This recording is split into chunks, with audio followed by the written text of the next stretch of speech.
This is A Game. Fast acting, long lasting, with no side effects.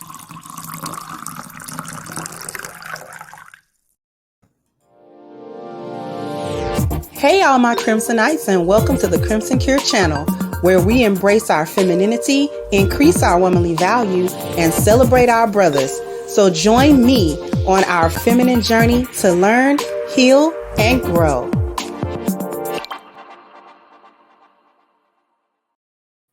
Hey there, my Crimsonites, and welcome to the Crimson Cure channel. I'm your host, femininity coach, and author of The Crimson Cure, and this is my perspective. So let's talk about Stephen A. Smith shutting down Malika Andrews recently on his show as they talked about the Ime Udoka situation. I'm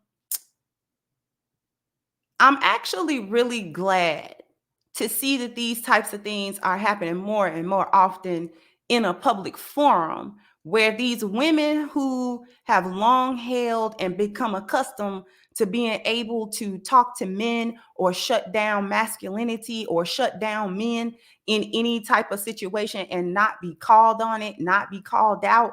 They're used to being able to wield that type of power and authority without being checked. And now we're seeing more and more instances of men saying, no, you aren't going to be able to shut me down, and you're not going to be able to say whatever to me. And since you're a woman, I can't talk back, or I can't offend you, or I can't check you, or whatever, because the world is going to come down on me for being too hard on you, or for being toxically masculine, or any sort of thing like that. So what we're going to do is I'm going to go to the clips and just show exactly what was said between Stephen A. and Malika Andrews. And then we're going to sort of get into Miss Malika Andrews as well. We're going to get into her as well. So give me just a moment. Let me share the screen. And this is the one that I want to deal with right here. I do believe. Yes, that's the one I want to show. Okay, here we go. Okay, so just to preface it, so Malika Andrews, Stephen A. Smith had a heated first take argument about the Ime Udoka scandal. It's very rare to see two of ESPN's biggest personalities in a space where they're interacting with one another in a less than favorable manner, but that's what happened on Friday. Stephen A. Smith, who hosts ESPN's biggest program in First Take, got into a heated exchange with NBA Today's Malika Andrews after she called him out for his take on the Ime Udoka scandal. The thing here is we still don't know very much about the scandal, at least not anything concrete. The team has officially suspended him for an entire year, but they're not giving details on exactly why or what he did. All we know from previous reporting on the matter is that there was some sort of relationship with an unnamed woman on the Celtics staff at the center of this. That didn't stop Stephen A. from calling the Celtics out on First Take for suspending Udoka and not the unnamed employee that he was involved with. So I'm gonna go ahead and play this little clip. It's like just 51 seconds. Let me make this big. Here we go. It said in the numerous news reports it was a consensual that violated organizational policy. So only he is in violation of the company policy. The woman who elected to have a consensual relationship with him is not in violation. He gets to get mentioned and put on Front Street. We don't know who she is. What about the other women within the Celtics organization who have been victimized because wrong assumptions have been made by their involvement? If you knew exactly who it was, that would alleviate the concerns of all the other women who have had their names paraded out into the streets. What about them? You ain't thinking about that. So here we are. We're throwing him out to pasture. And again, Ime Udoka cannot be defended. Okay, So that was Stephen A's thoughts on, the situation about the Celtics not displaying or not coming clean with who the other individual was and not punishing them either, which is the same issue that I had with the whole situation. Even as it unfolds and we don't know all of the details, we know that much. We know that the Celtics are protecting whoever this woman is. Now, people were trying to say that it's the VP's wife and this and that. I found no concrete evidence, because there have been a few women's names who have been trotted out as the one that he had, an illicit relationship with. So until a concrete report comes out about who this woman is, I'm not just going to name a woman and put it on her, because that's part of the problem of what's been happening. People have been thinking that they found the answer, and but it's really not that woman, or it ends up speculation. There's no concrete way to connect the two. So I'm not going to do that on this platform. I don't know who she is. And every news source who would know who she is saying that they don't know who she is. So let me share again the actual exchange that he and Malika Andrews had. And you're going to hear how she talking to this man. Like, she really was getting indignant with him. And I'm not the biggest Stephen A. Smith fan. He said some things that you really get a side eye, whether you're a sports fan or not. But at the same time, I have to give credit where credit is due, because he didn't just let this chick run over him. And we're seeing this more and more in a public forum. And I, for one, I'm here for it. So let me go ahead. I'm going to share this screen again, and we're going to play a couple of clips. Okay. So here is the one clip. I'm going to play this one, and I'm going to play this second one under here so you can sort of hear the most of the exchange. So let me go ahead and play this for you. What's your reaction now after hearing the press conference?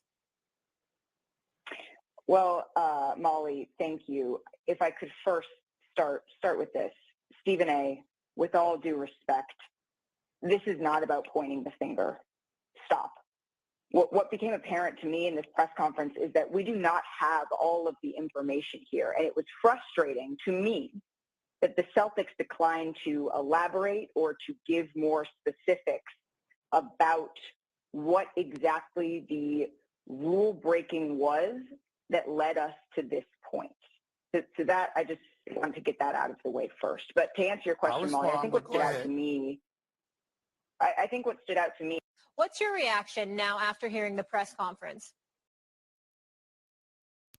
Now, that was like Malika's opening statement or what have you.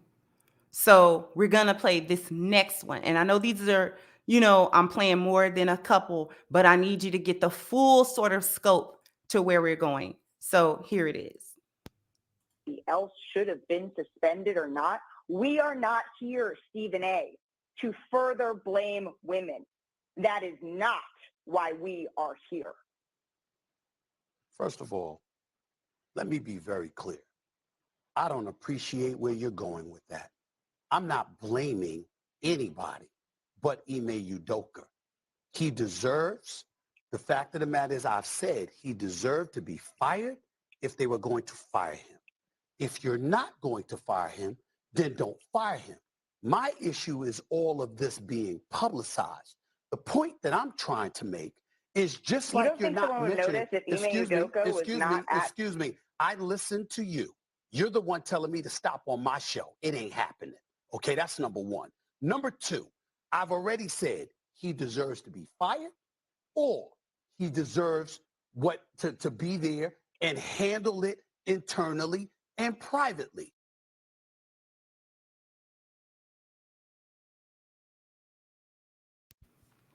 Okay.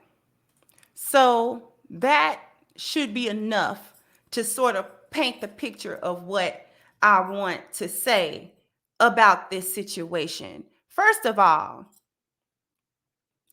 Miss Malika Andrews, who is she really? You know what I mean? Now, I did just a little bit cursory glance at her. People were trying to say that she was married to a white man. I didn't see anywhere where she was married at all.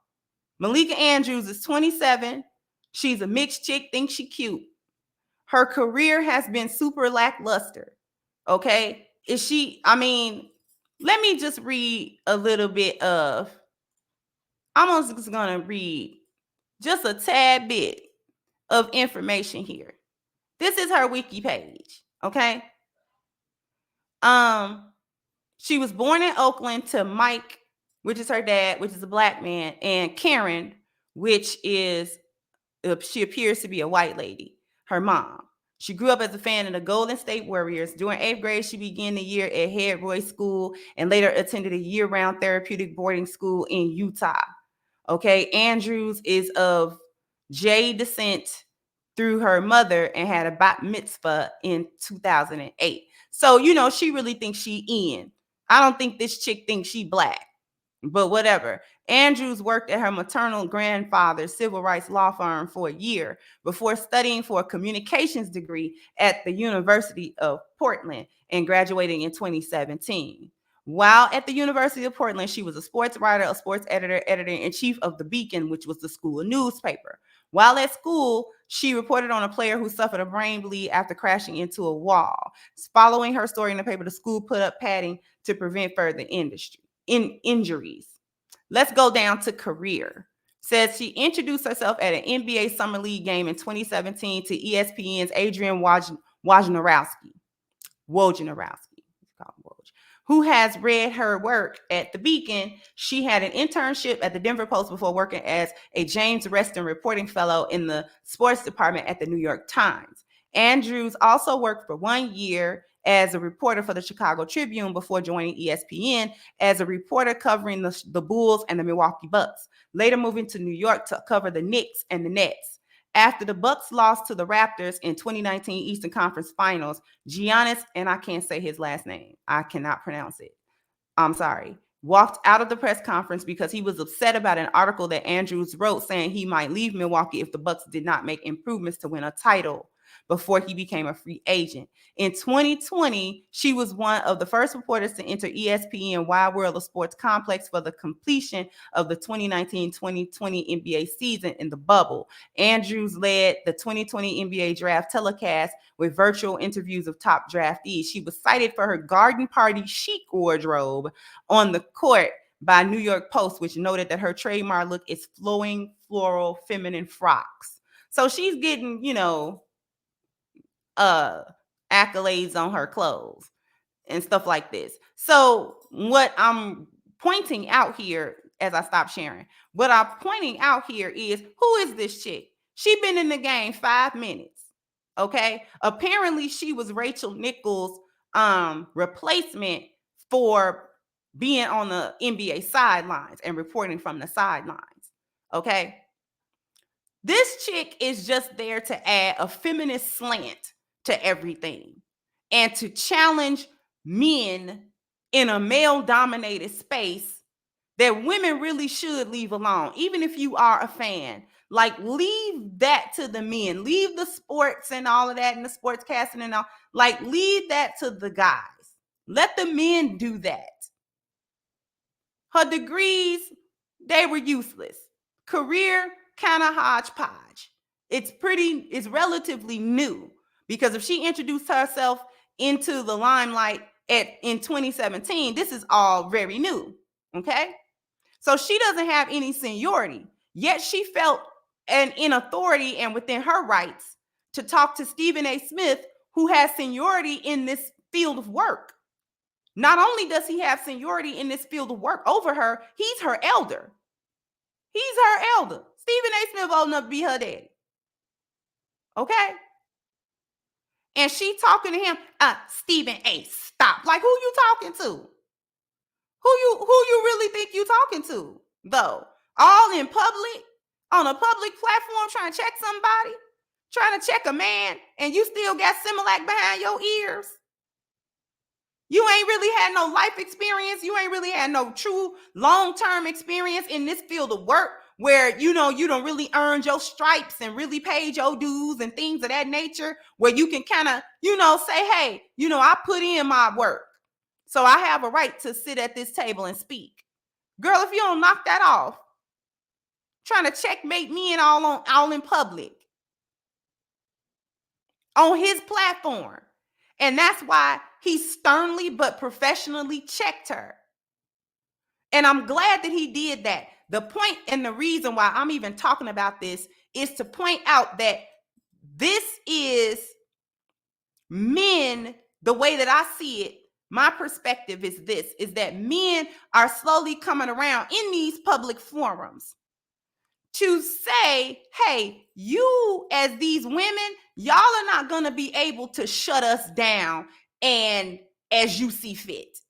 You're not going to be able to pull your woman card and throw that weight around and check me because I don't want to be canceled, or I don't want to be, in jeopardy of my job, or I don't want the court of public opinion to have a certain viewpoint of me because of you and all of this sort of thing. Like, come on.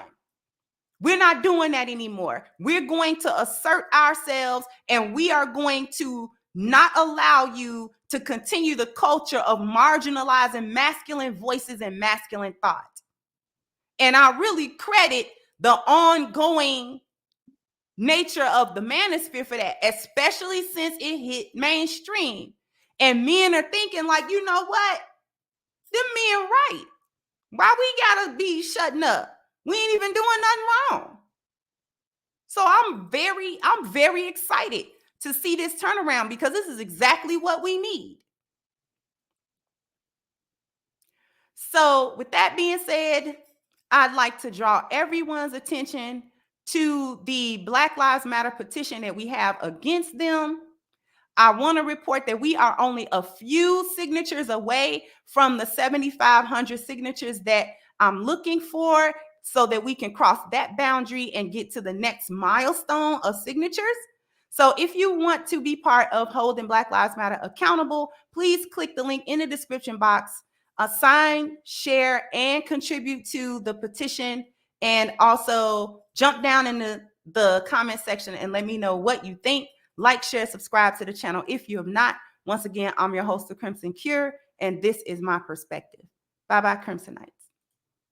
Hey guys, please like, share, and subscribe to the channel and hit the notification bell. And if you've got more to say on the topic, leave a comment down below. Also, don't forget to support our sponsor, who so graciously supports this channel by clicking the description box and the link for A-Game at agameherbal.com. You can go ahead and get a 10% discount off of your next purchase using the code Kendra10. This has been yet another Crimson Cure production, and I'll catch you guys on the next one.